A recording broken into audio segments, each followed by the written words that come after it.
साधना, अनुष्ठान, पुरस्चरण, महापुरस्चरण ह्या सगळ्या गोष्टी नक्की काय आहेत आणि याचं महत्व काय आहे?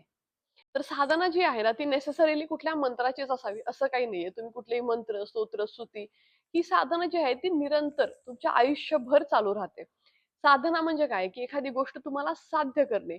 म्हणजे बेसिकली तुमचं एखादं गोल आहे. ते गोल तुम्ही सेट करता आणि त्याच्यासाठी तुम्ही निरंतर प्रयत्नशील राहता.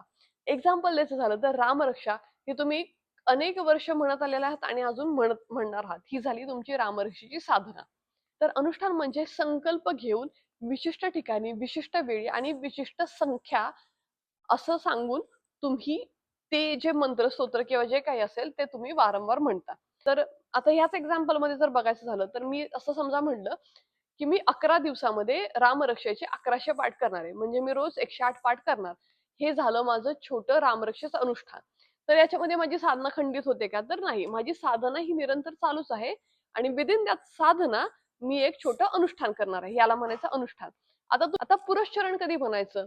तर एखाद्या व्यक्तीला गुरुदीक्षा प्राप्त असेल किंवा गुरु उपदेश प्राप्त असेल, की तर ते तुम्हाला एखादी विशिष्ट पद्धत सांगतात, की कुठला मंत्र कसा करायचा. तर ते झालं पुरस्चरण. काही काही मंत्रांमध्ये महापुरस्चरण सुद्धा असतं, जसं की गायत्री मंत्र. तर हा आहे बेसिक डिफरन्स साधना, अनुष्ठान, पुरस्चरण आणि महापुरस्चरण याच्यामध्ये. याबद्दल अजून काही शंका किंवा प्रश्न असतील तर मला कॉमेंट्स मध्ये नक्की सांगा. जय श्रीराम.